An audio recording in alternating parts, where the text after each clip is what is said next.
We are getting a new boat and we want to talk about why. We don't want to do that here because it is a beautiful day outside. So we are gonna go to the beach.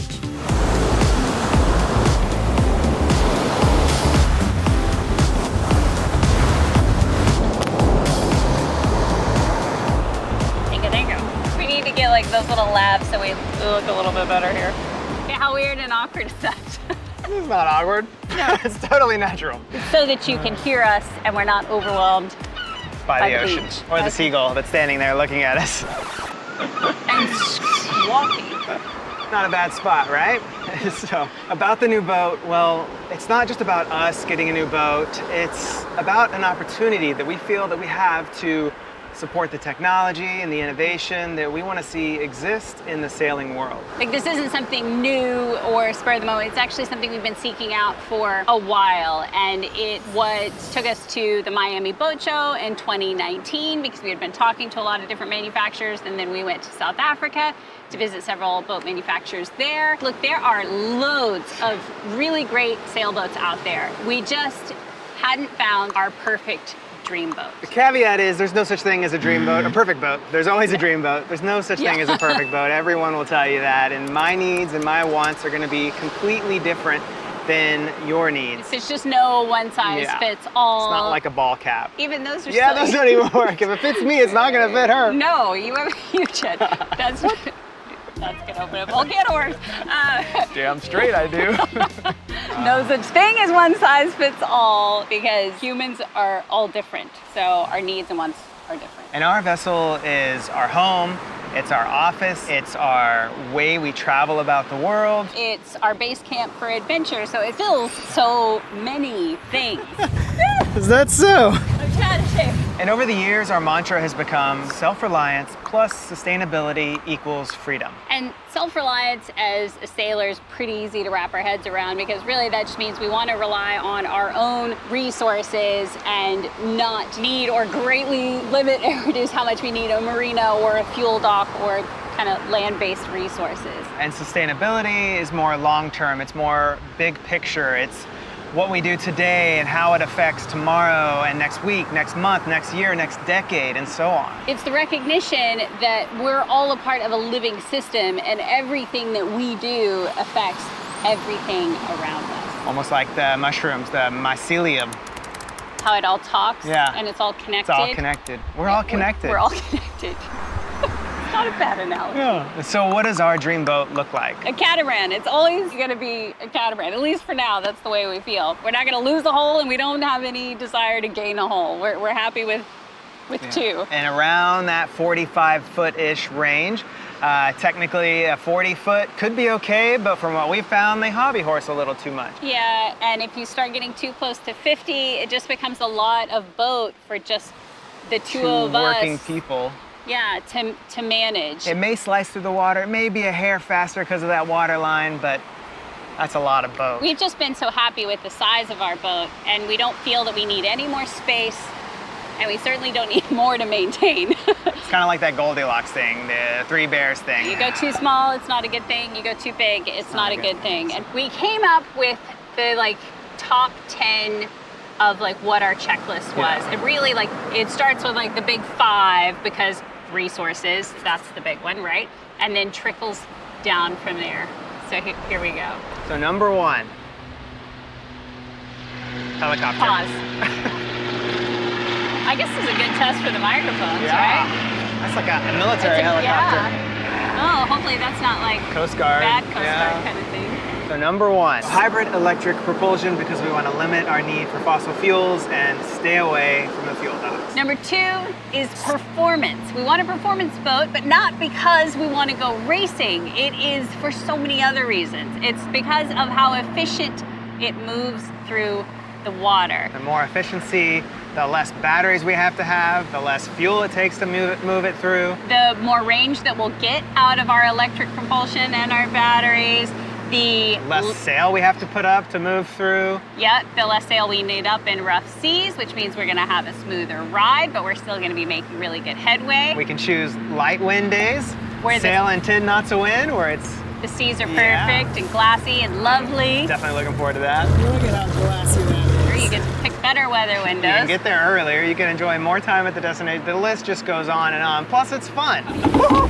Dump trip, dump trip. Woo! You're maximizing your journey Yeah. and your time at your destination. So it just makes sense. And number 3, lots of lithium batteries. I cannot tell you how many manufacturers we talked to that were like, no, we're just gonna put in AGMs and you're gonna have to rip them out and put in lithium. And we're like, what? That makes no sense. And they right? only want to put in like 3 batteries and you're thinking, oh, I need more. And then you have to redo your whole Yeah. system. And anyways, we want We a want. really good battery bank right out of the gates. Obviously, if you're gonna go electric propulsion, you need it anyway. But the more batteries we have, the less we have to worry about. Which brings us to number 4, which is renewable energy, because you gotta be able to top those babies back up. Hi. Oh. Lots and lots of solar. And we want somebody who's thought about it from the beginning. Tons of panels, little shading as possible. Something that's been thought of from the ground up, not as an afterthought, which always seems to be the case with most solar installs.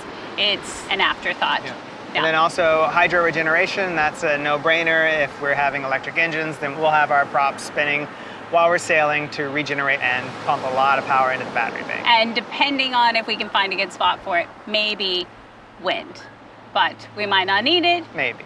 If you've got regen and you got solar, that's a lot, because you're gonna have a lot of solar. Yeah. Because it's the best. And number 5, rain capture. If we've learned anything from the past couple of years, it rains a lot, and when it rains in the tropics, it dumps. And we could fill up our tanks in minutes. And that's not just the tropics. I mean, hello, you're in Seattle, you're good to go. It rains just about everywhere unless you're in the desert. And on a boat, it just makes sense. You have so much water flowing off of the boat So to that have something that's integrated where the water troughs down and actually drops in through a filter of some sort and directly into the tanks.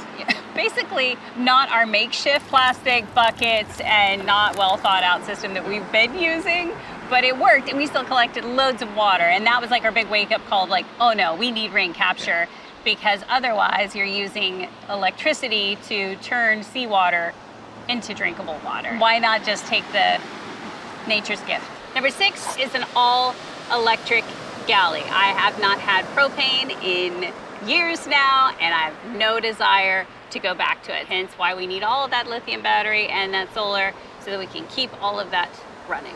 And also a U-shaped dinette galley. I keep Just U-shaped galley. Yeah, that's what I'm U-shaped supposed to galley. say. U-shaped galley. And I also think galley up because that's what we like. Communal. Yeah. Everybody hangs out in the kitchen. It's just where you go. Number 7 is a forward-facing nav station. In Curiosity, we don't have one. The only one we have is facing aft, and we almost never use it. So having one where we can be at night, sitting at a nav station with all of our instruments in a comfortable chair with a big desk, Where you can actually see Forward. what's going on. Yeah, 'cause 360. we love sitting at the helm and we like being outside, but not always. If the weather's super crappy or whatever else, it's nice to be inside sometimes. Oh, that breeze! It's brisk. I know we sound like a bunch of wimps. Oh my gosh. Okay.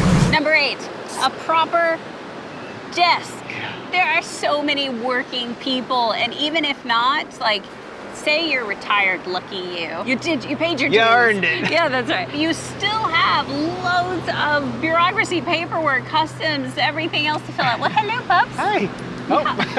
Here and gone. There's always computer work to be done. There's always Yes. bills to pay. There's always the government, the IRS, All the things, and just sitting down and researching, making plans for your next route, whatever. You need a proper workstation. and we want that proper workstation to be up high because we've tried to work down in the holes. It's dark, it's cramped, you kind of feel like you're in the way. Airflow becomes a situation. Being able to look out Yeah. also is just really nice. Otherwise, you're just in a dark cubicle with no window view, and that's not necessarily nice. Number 9 is a workshop.